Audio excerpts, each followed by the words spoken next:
I'm so excited to lead this conversation with Liza Gross. And before I introduce Liza and let her talk a bit about her organization, I just have to say that already the conversation Rachel and Eddie had and the conversation Steve had is so highly relevant. We're kind of talking amongst ourselves. So Eddie, when you talked about the question of who holds trust when delivering a message is highly relevant to what we're about to talk about. And then what Steve was saying in terms of the different areas of storytelling and really picking that apart in a more nuanced way and thinking about it from the journalistic enterprise is very powerful. So you all have the name of the session, and you've seen Liza's name. I'll let you read her bio in the program guide, but I will say that she has had an illustrious career as a journalist in journalism and leading journalistic organizations such as the Miami Herald, and also in multiple languages, both English and Spanish, which is very important as our society increases in diversity and points of view. And as we engage with that more and more in our own organizations in truly more meaningful ways. So I love that perspective. But now she's Vice President in Newsroom Practice Change at Solutions Journalism Network. So Liza, welcome today. And I think it'll be important for you to do some context setting to let our organization understand here what it is that Solutions Journalism Network is. I will be happy to do that. Thank you. Thank you very much for joining us, and thank you very much for the invitation. When Mary Buhay got in touch with me to ask me if I wanted to speak here, I said, how can I resist a meeting called Global Street Fight? I'm there. So the Solutions Journalism Network has been now alive for about 6 years, and it was started by two journalists, David Bornstein and Tina Rosenberg. And I only mention their names because they author every week the Fixes column in the New York Times digital edition, if you want to take a look at that. They had started thinking, and of course these are authors, Pulitzer Prize winners, and they had started thinking, particularly Tina, who covered a lot of conflict around the world in Latin America first, and then in Eastern Europe. There has to be more to just revealing the awful things and keeping an eye only on the awful things. What do we do? What is our place in the world as storytellers? And so they came up with solutions journalism. The definition that we work with is covering societal problems not only by describing the problem, but equally rigorously focusing on the responses to these problems. And they launched the Fixes column, and then they said, well, why only us? We need a plan for world domination. So they launched Solutions Journalism Network, and our mission, our only mission, I joined them shortly before they started, is to legitimize and spread the practice of solutions journalism among our peers, among our news professionals, but also to have the news consumer be perfectly aware that this is as legitimate as your investigative reporting, your interview, and make it a part of their news diet. I have to share an anecdote. I think I mentioned this to you on the phone. When I was growing up in the 70s, every Sunday night, my parents would say, oh, we got to get the dishes done, we got to get ready, because Ain't It Awful is about to come on TV. And so I was like, oh yeah, Ain't It Awful? Ain't It Awful is coming on every Sunday night at 8 o'clock on CBS. Does anyone know what show that is? 60 Minutes, yes. I thought 60 Minutes was named Ain't It Awful for my entire childhood. I saw the word 60 Minutes in the ticking clock, but when we started to talk, I was like, what a microcosm of what we're talking about here. And I think at that time, and for those who are familiar with the history of 60 Minutes, the 70s into the 80s was a time of increased sensationalism on that show. And really, what more fun it is than to watch people get chased down the street from a hidden camera. But there was a very specific decision made by Don Hewitt at one point to cut that off and stop that sensationalistic enterprise. But it's an interesting moment here to kind of deal with the fact that that old adage of if it bleeds, it leads. I mean, that's been pervasive, though, throughout. Journalism has always struggled with this throughout its history, wouldn't you say, Liza? Yes, and of course it goes back to the history of journalism in the 19th century, yes. And even before that, with the penny press, and it's still the tradition in many parts in Latin America, for example, just loves your bleeding corpse on the cover of on the front page of a newspaper. They still do, but It is true, especially after Watergate, where the idea of being your hard-charging gotcha, investigative person that only focused on what everybody was doing wrong, kind of took us away from what had been another approach previously. If one goes to the foundational statements of folks like Colonel McCormick in Chicago for the Chicago Tribune, or they were all colonels. I don't know if they were colonels from the Army or just an honorific, but Colonel Taylor in Boston with the Boston Globe, and in the Houston Chronicle. And if you look at their statements, it had to do with providing information for the welfare of the community, helping foster a dialogue so that this community can make better decisions, thinking of journalism as a service to improve the direction in which the community was going. And that somehow, we got away from that for different reasons in different platforms. I mean, television, because it saw the value of the big gob of blood, or the big fire, or the spectacular explosion. And, legacy newspapers, because they saw the value in investigative. And my last role in active journalism was as managing editor of the Miami Herald. And this was the emblematic gotcha paper. If it was not something that we had to criticize, then it wasn't news. Whenever my investigative team came and asked me, well, we have an idea for an investigation. Okay, great. Corruption. Again, I mean, in Miami, that's like talking, beaches in Miami. It's like, what beyond that?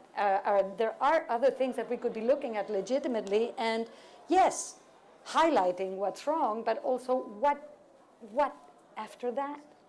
And it is true that there are emblematic investigations that have changed the course of history. Watergate did, Spotlight did with the investigation of the Catholic Church, but I can tell you, I am here to tell you, that easily 8 out of 10 investigative pieces by legacy news organizations in this country have yielded nothing, because audiences became inured to this. More of the same. They did not engage with it. They do not engage with it. There's plenty of evidence. We were faced with report after report. First, for me, at the Chicago Tribune, then at the Miami Herald, and then, of course, talking about this with my fellow newsroom managers, and yet we insisted on this relentless barrage of negativity, and it drew us away, further away, accompanied by a lack of direct engagement with our audience. If any of you ever visited a website of a newspaper, finding the email or the telephone of a reporter is like finding... Or if you're a PR person, also, it's not always easy to find. Yes, we understand. It's just unbelievable. So Liza, and there's, by the way, you can probably tell from this, there's a million directions we can go here, and I really hope you guys are forming some awesome questions, because this connects with about everything that I can think of right now. But I want to jump into this question of disengagement. Right. And then I'd like to talk about that example we discussed regarding climate change, and maybe another that you mentioned. So we understand now, and we see the stat on the screen, the stress of news, the disengagement, the shutting down, which, by the way, relates very much to the public discourse that we are a part of in our country. No matter how you feel politically, no matter how you feel, it's a very, very difficult time to engage in conversations. So first of all, let me ask you a two-part question. One is, what is that cost of disengagement? If the premise is that the relentless barrage of negativity just kind of shuts people down from engaging in whatever media outlet, and by the way, that can mean social too. Yes. What is the cost of that disengagement for the person, for society, for a community?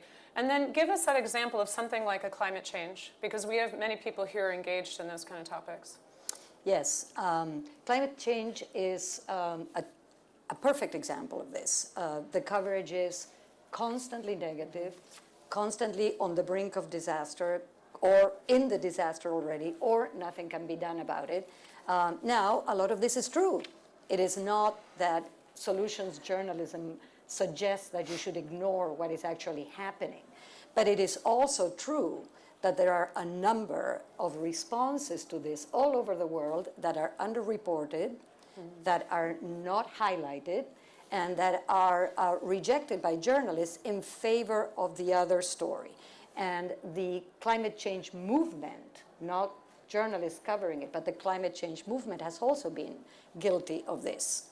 In its anxiety to engage the public with this very real threat that we're facing, it backfires with the opposite effect.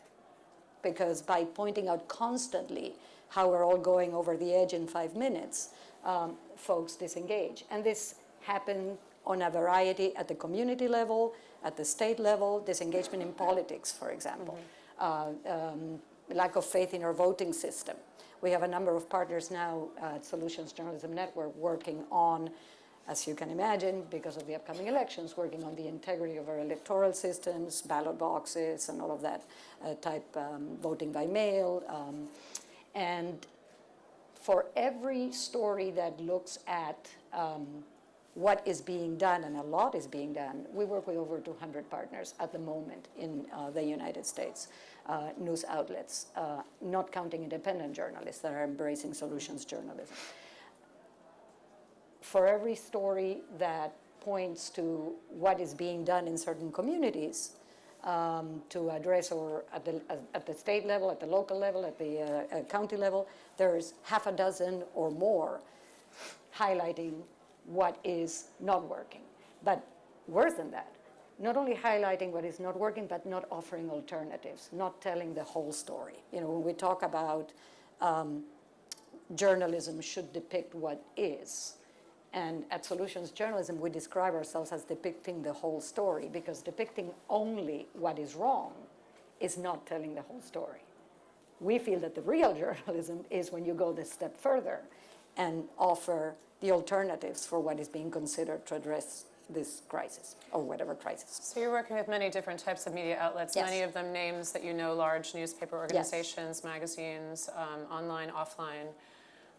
When you are approaching a media outlet, and it's very interesting, again, to hear Eddie from Memo talking about the dialogue he's having with publishers from the editorial side, when we hear about the idea of storytelling and brands, how those conversations, when you're approaching a large media organization, and you're describing this, what is it that you say to them?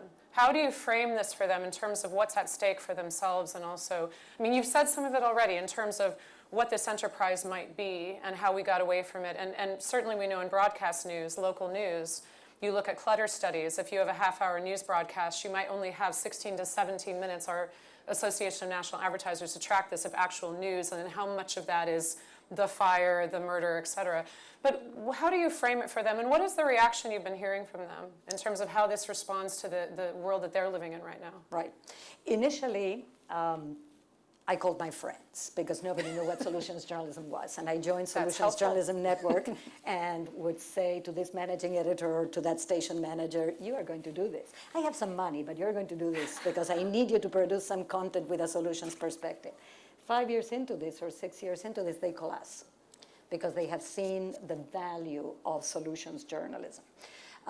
Interestingly enough, though, as I started crisscrossing the country, evangelizing about solutions journalism, there were many editors, managing editors, station managers that were on a solution quest. They felt that there had to be something more. And what we brought was the recipe, basically. Put 2 eggs, solutions journalism, and then you get the cake. So delicious. It's absolutely delicious. It results in increased audience engagement and even monetization. So you can sell that cake much better. It's a premium. That's exactly right. We work with every kind of news organization. The only requirement is that they want to embrace solutions journalism. We're very mindful to have a mix. We have from your New York Times, your BBCs, your Christian Science Monitor. The Guardian has an extensive solutions journalism program that they developed on their own after conversations with us, to your tiny startups, to your community newspapers or radio stations. The toughest nut to crack has been local commercial TV. In part because they don't see yet the monetary value in it, because they are still making money with the bleeding corpses, so they don't feel that they need to think about something else. Newspapers, legacy newspapers, have had a much tougher road to hoe, so in part, necessity is the mother of invention, so they have had to look at other things. But now we're actually working with about 17 local TV stations to infuse solutions journalism in their coverage. And we've heard all the excuses, even from folks that want to do it, or even from news outlets that want to do it. First of all, you have to have the leadership buy-in, because it's not going to happen if one reporter wants to do it. And you have to be prepared to change your entire mindset about how you focus on the news, and what do you think is news, and how do you want to bring your news to your audiences, and who is your audience. Everyone has a lot of underserved segments of the community that need to be heard, and you have not been bringing information to them in the way you should have. That's a beautiful bridge to, when Liza and I were having our initial call with Mary, obviously it's kind of like, what is it? Who are you working with? Give me an example of it in action. She provided one example to me that was very, very powerful, and I think when I share it, you'll understand why this is a microcosm of everything we as humans in a society need to grapple with right now. It was a story of the community of Somali people in Minneapolis, and feelings about fear, and on both sides, about radicalization, about which is both imagined and also actually happening, as we've heard. But there was an interesting story you shared about how solutions journalism can help to intervene to change perceptions about a community, but also within a community that's feeling highly isolated. Can you talk a little bit about that? Because it really struck me. Absolutely. I mean, the beauty of solutions journalism is that it creates an open-ended dialogue around an issue with your audience. When you focus only on what's wrong and what cannot be fixed, well, that's a closed loop. There is nowhere to go from there. But solutions journalism creates a dialogue. In this case, the Minneapolis Star-Tribune wanted to look into the radicalization of the Somali community. They were the target of ISIS recruitment at that time. A very isolated community, not at all integrated into the mainstream. So they decided that they wanted to try solutions journalism on this, how to cover the de-radicalization efforts in Minneapolis. And the first reaction they met with was rejection on the part of the Somali community. Why are you coming here? You only report on us to say that we are terrorists. Why should we talk to you? It's important to know that many minority communities in this country not only don't view your influential or your main news sources as something that does not represent them, they actively view them as hostile to them and completely out of tune with what they are and what they are doing. But the Minneapolis Star-Tribune persisted. And they actually hired a reporter that spoke Somali to be able to better broaden and deepen their coverage. And they accompanied, this is another characteristic of solutions journalism, they accompanied the coverage with a very robust audience engagement.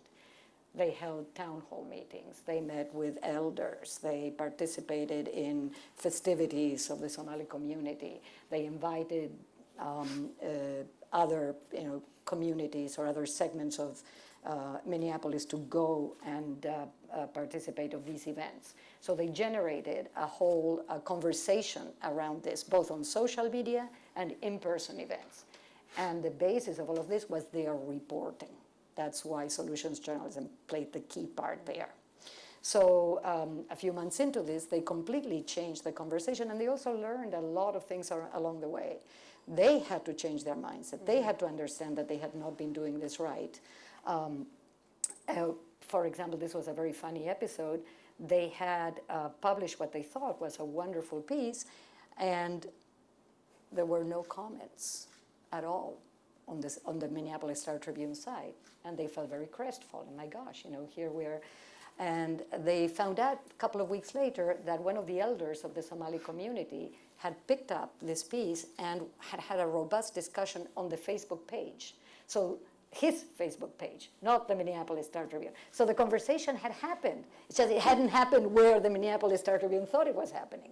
But they were having influence. And so they had to learn, how does information flow in a community? How connected and how in tune are you with the way in which news percolates and is discussed and people engage with it or not? And by the way, for all of us trying to examine issues of equity and inclusiveness and multiple perspectives within our own organizations, the case you just shared is also a case in sort of radical immersion in what inclusion really means, and in you confronting your own biases. Confirmation bias is a very, very challenging thing. Eddie mentioned it earlier. It is probably one of the most challenging aspects of communicators' jobs today, whether you're a journalist, a PR person, et cetera, which is that tendency that psychology has documented again and again, and we are deep in it right now, of entrenching your views in the face of facts and rejecting facts to the point where you might be like, they're fake. So I think it's very interesting, all of these questions about our efforts to understand our own biases, our efforts to step outside of our box.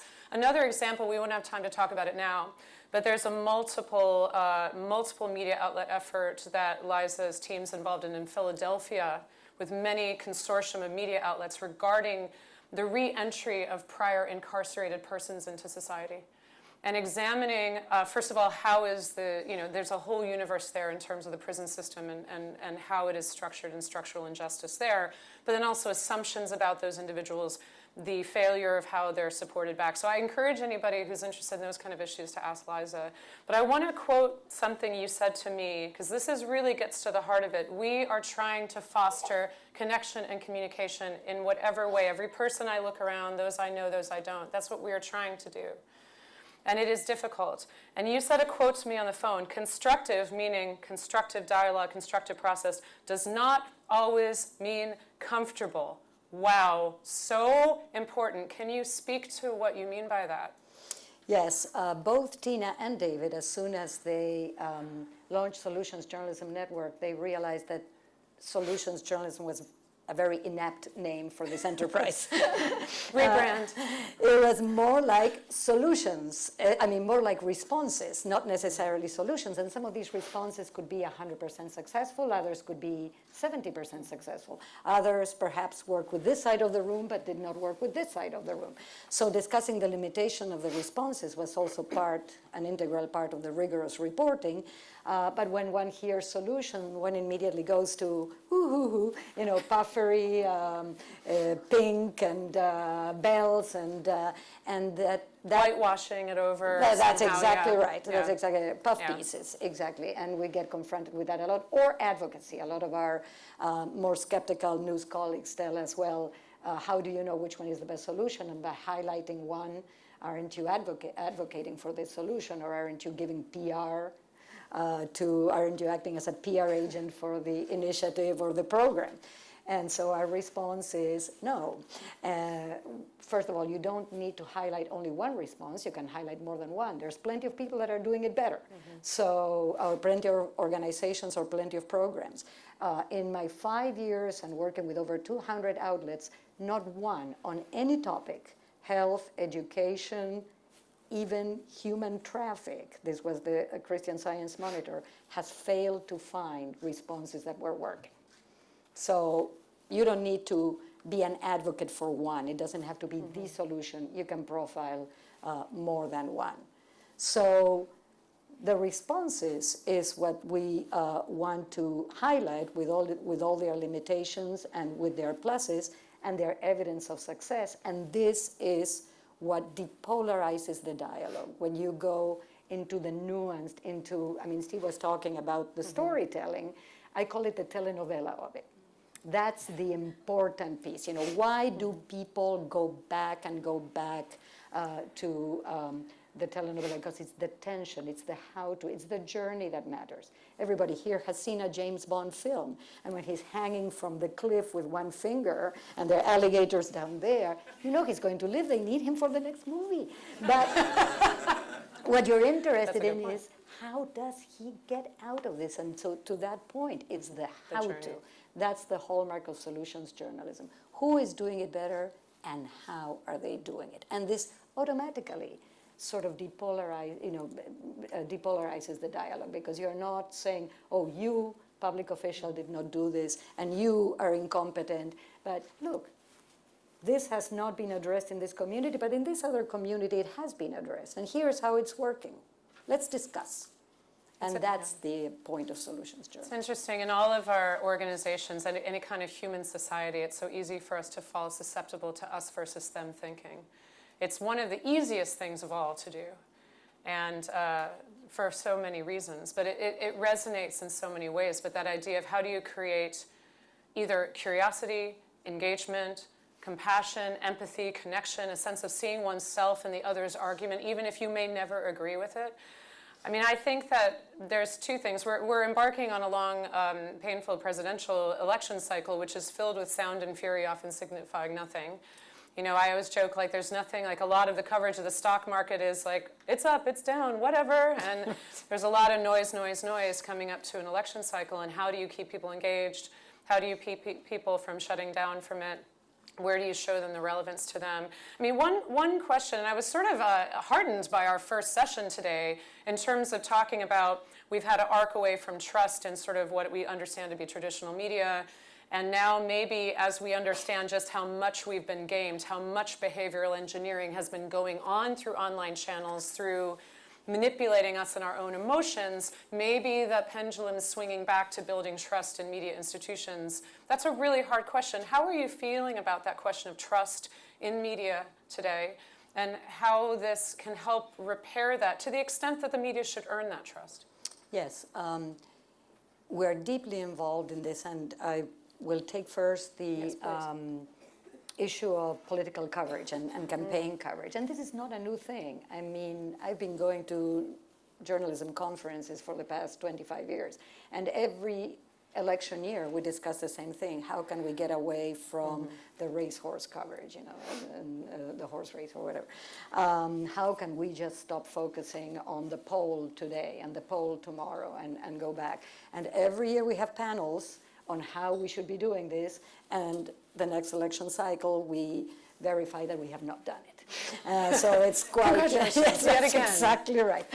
Still chasing our tail. That's correct. So solutions journalism offers an alternative with that. We have an initiative running now called Renewing Democracy. It's funded by a number of philanthropic foundations. And we are working very hard with our partners there to have them move away from that and focus on other things, like the integrity of the voting process, like looking at the issues. I was just in Latin America, because it's not us, it's good to know that. I was just in Latin America giving a workshop, and the journalist from Venezuela was saying, if you look at the coverage of Venezuela right now, you would think that there's only two people living in the country, Maduro and Guaido, and there's nobody else. And there's exactly 40, 45 more million people living there, but the narrative is just so personalized in such a destructive way.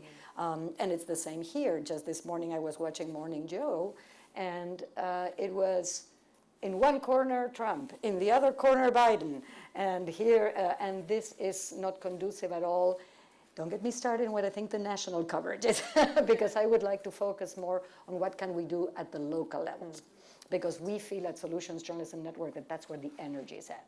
If we are going to see this rebuilding of trust, one has to start from the bottom up, and we are seeing many, many encouraging signs with news organizations that serve communities, however you want to call that, you know, in less densely populated areas. Maybe it's a county, maybe it's the Rust Belt, maybe Philadelphia, of course, the community in itself. So that the local journalism is where the energy is at and where the rebuilding trust is at. And I was sharing with Anne, I was on a panel recently with John Mooney, for those of you who are from New Jersey. John is a very experienced reporter, formerly from the New York Star-Ledger, and then founded Spotlight New Jersey, a digital startup about 8 or 9 years ago with other refugees from the Star-Ledger. And he was asked about fake news and lack of trust, and how was Spotlight New Jersey dealing with it. And I says, well, in fact, an interesting phenomenon is occurring. It's exactly the opposite. People come to me and tell me, if you print it, we believe it, because we have trust in what you're saying as a news organization. So we're seeing, like John, and it is an anecdote, but definitely I am seeing it across the country at the local level. You're seeing a number of digital startups, legacy newsrooms like the Minneapolis Star-Tribune. Dallas Morning News is doing a good job with that. Texas Tribune is doing an excellent job in Austin. Cal Matters in the West Coast. On this side, the Philadelphia Collaborative, which includes legacy newsrooms like the Inquirer and digital startups, and tiny ethnic outlets like El Sol Radio, Hispanic Spanish language radio station. So you are seeing that, and I think that that's where the energy, that's where the focus for those of you who are steering brands, who are steering messages, that's where I think that the opportunity lies. Because yes, it's important to have a story in the New York Times. A lot of people read the New York Times, but a lot more people don't read the New York Times. I want to make sure we have time for questions, because I'm sure there are some really great ones in the audience, given who this audience is. But I also want to connect the dots here that, no surprise, and I mentioned this to you, many of the organizations in this room and the agencies that support them are creating not just content, they're creating stories, they're telling stories, they're sharing news. The channels today allow us to do that. And I think, I'm not sure if you have an opinion on that, Liza, because it's connecting the dots between the world of the journalistic enterprise and then all the rest of us who become media in our own right. I mean, many of the organizations I know in this room have many, many stories to tell. Memorial Sloan Kettering, many others here, Coldwell Banker, the stories of home, the stories of health, the stories of technology with Signify in the room, Schindler.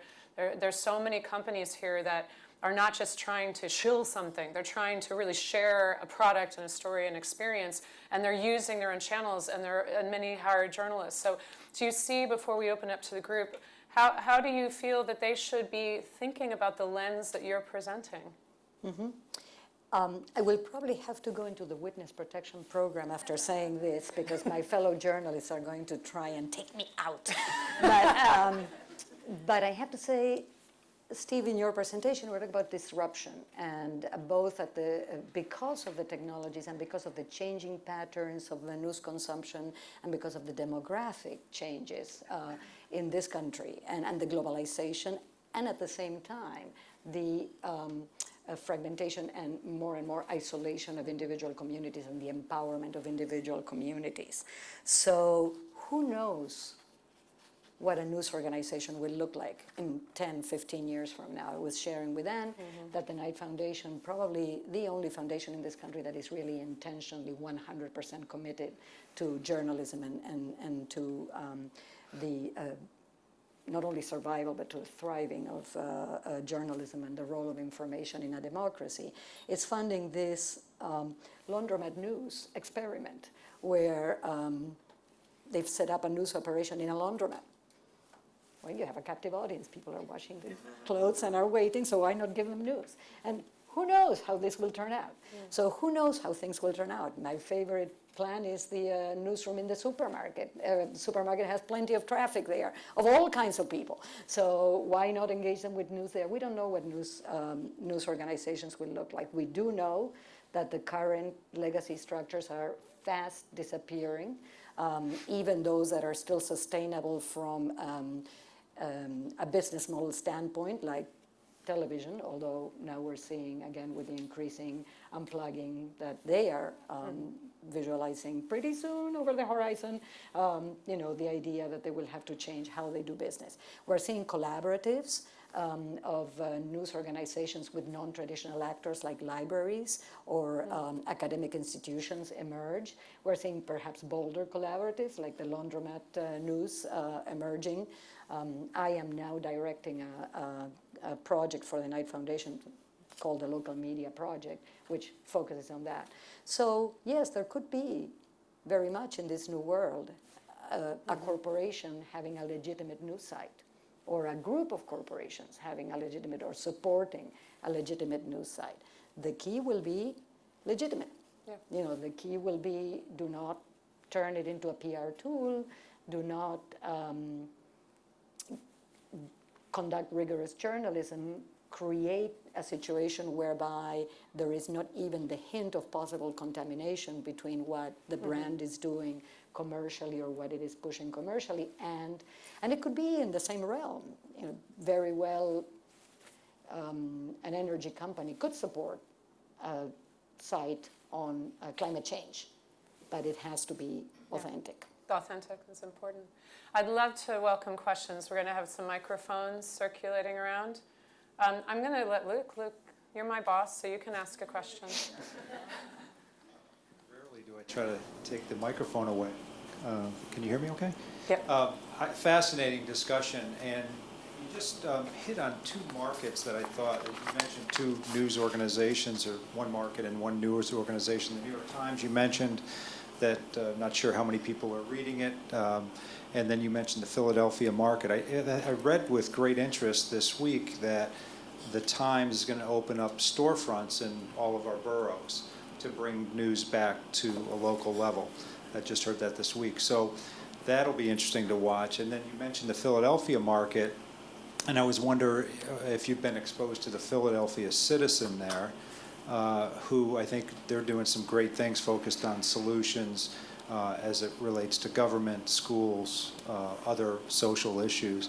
And then my only worry on both fronts of those examples is this going to be sustainable? Storefronts of the New York Times in all boroughs and publications like the Philadelphia Citizen, can they last? How are they going to be sustainable? So, thank you. Yes, excellent. Excellent questions. I did not say nobody read the New York Times. I said many more people don't read it than read it. And I am one of the ones who read it. So. But yes, I think it's a very interesting initiative that they're undertaking at the local level. I wish them all success.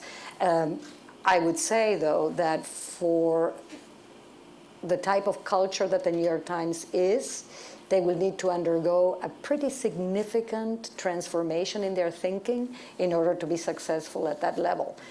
I wish them all the success in the world, because that's what we want, that they should energize it.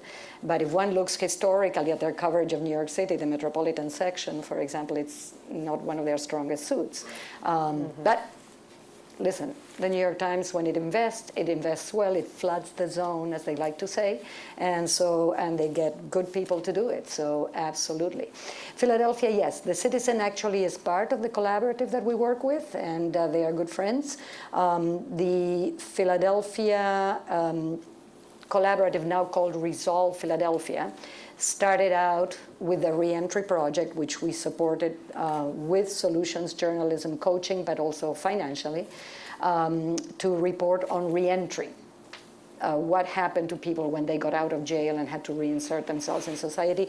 Pretty big problem in Philadelphia. It's the of the large cities in the United States is the one with the highest problem of incarceration, and hence, of course, decarceration when those individuals complete their sentences. It started with 7 news outlets that decided to work collaboratively to focus on this issue alone, quickly grew to 15, and now the Resolve Philadelphia, which is the second iteration, has over 20 outlets.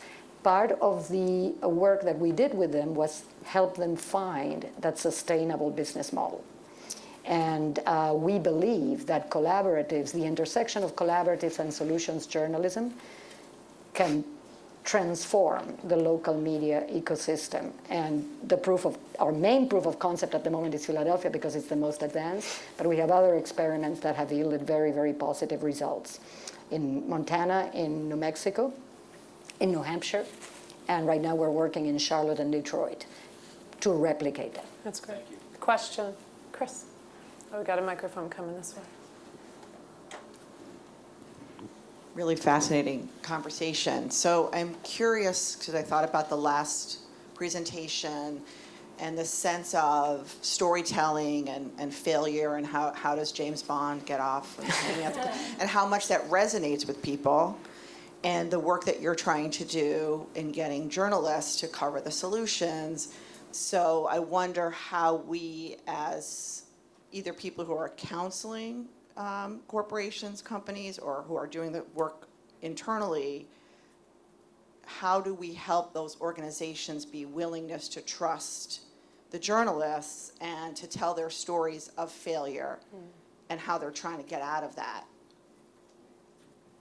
Yes, I do remember once when I was heading the International Women's Media Foundation, we went to this corporation that I shall not name, but its distinctive emblem is a pineapple. And so we were talking with this, one of the vice presidents who wanted to support women journalists in Central America. And he very clearly said, but are we going to get good press out of this if we do it? And I said, no, you will get press. I cannot tell you what kind. That will depend on the story they find. And long story short there, we did not get the financial support. So yes, I am not going to pretend that there isn't a long and problematic history of not productive relationships between PR folks or corporations and news organizations. But at Solutions Journalism Network, we propose a different kind of journalism. And this comes up all the time. Have you examined your own biases? Have you examined your own idea that you only want, your need as a journalist is only to poke the finger in the eye of this corporation? Have you examined that? Have you examined your motives? If you have, and you have found this evidence, well, you have to go with that story. But you also need to look at this holistically. And it is also true that there are many corporations that with one hand they launch corporate responsibility programs which their actions completely negate. So that's also true. So solutions journalism, all it proposes is look at the whole thing, ask different questions, review the evidence again, and see what is working, focus on what is working. So I don't know if that helps your overall strategy or how you would want to reorient it towards that. But this is what, in many cases, of course, this is a long-standing problem or a long-standing challenge, and it will take as long to get out of it as it took to get into it. It's very difficult for most corporations to feel vulnerable in sharing the journey. Even though as human beings, when we read stories and we read the large profiles where companies are willing to talk about failure, challenge, mistakes, big problems, and then they talk about, obviously they want to talk about the arc of moving past that, and Audra could talk a lot about that too from the corporate crisis side. But it is a very hard sell for us in this field often to talk with our clients about what it means to be vulnerable to that level, to share something that's going to be bigger and actually leads to those larger stories in the end. It's a hard one. And to your point, please don't wait until the crisis. This is a key thing. Yes. Build the relationships throughout, maintain the open dialogue, and this is something that solutions journalism tries to get journalists to do. Don't just go there when the house is burning. Keep a conversation before. How was the house built? What were they adhering to code? So then you'll be able to explain the context better for your audiences. So likewise for corporations, don't wait until you have the Wells Fargo terrible crisis in order to try and do something about community. Sorry about mentioning that. Yeah. You can delete it from the speech. No, I mean glass houses, every organization has crises. Some have seasons, some are larger and more painful than others, but no organization, no human being doesn't have that. We are going to have a break, so let's have one more question before the break. Anybody else? Oh, yes, please. Hi, first one comment. I was at USA Today in the early days. I'm that old. And I do recall that Al Newharth wanted it to be a newspaper that at least half of it was good news, and he was laughed out of every office he ever entered. So there's a long history of this, but he persevered.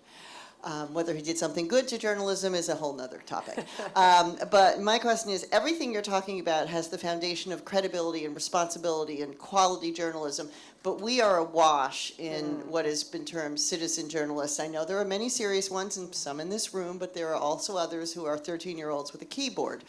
And then you also have the bots and the fake news that actually is fake news. Yes. how, how pervasive do you think this is? I mean, we feel like it's everywhere. Maybe it's not. Maybe it's our own bias of thinking it's there. And how do we balance the fact that there is a conscious attempt in positions of power to undermine the existence of credible media, never mind the specifics? And how do we move forward and get out of this morass? Yes, and of course this is a phenomenon that we're seeing now, unfortunately, in the United States, but there are many societies that have been dealing with this forever. And I mean, governments that are very interested in suppressing or withholding or creating narratives. And hey, listen, for Lenin, this was at the absolute purpose of the press. There was nothing, he didn't think there was anything wrong with that. He thought that the press was, and one of the most successful cases of excellent communication, unfortunately, is Goebbels in World War II. I mean, he whipped up this incredibly effective campaign against certain sectors of the population, which resulted. So it's not new. That's, and I am saying that just so that we shouldn't panic. It's important. It's happening because, of course, now we have the added technology around it. But also we need to think about who uses technology, how do they use technology, who is connected, who is not connected, and how information flows in community. The only antidote to this at the local level is to be connected to your community, to understand how information flows, and to do excellent journalism and build your credibility. At the national level also, but we are focusing again at Solutions Journalism Network at the local level. It's not as difficult as you think. Programs of news literacy that we've discussed. The other day I have it bookmarked. I haven't read it yet, but Finland apparently is having quite a lot of success in fighting fake news. And so I am very interested in the how done it. Okay, they are doing it better. How are they doing it? And then put this before your community so that it can be discussed and executed. So as we get ready to take a break, I just encourage everyone in the room to reflect on this and think about the stories you're telling from your own organization. Not just to sell a product or a service, but also the things that which you're engaging in your communities, and ask yourselves, how are we going to help hold up solutions and the multiple ways to engage our communities? I think there's so much food for thought and connectivity here. And also, as communicators and organizations that need a free and vital and sometimes messy press in a democracy, how are we going to work on the local level or beyond to support the news organizations in our community? Because I think there's a ton that people in this room can do. And I want to thank Liza. What a fantastic conversation.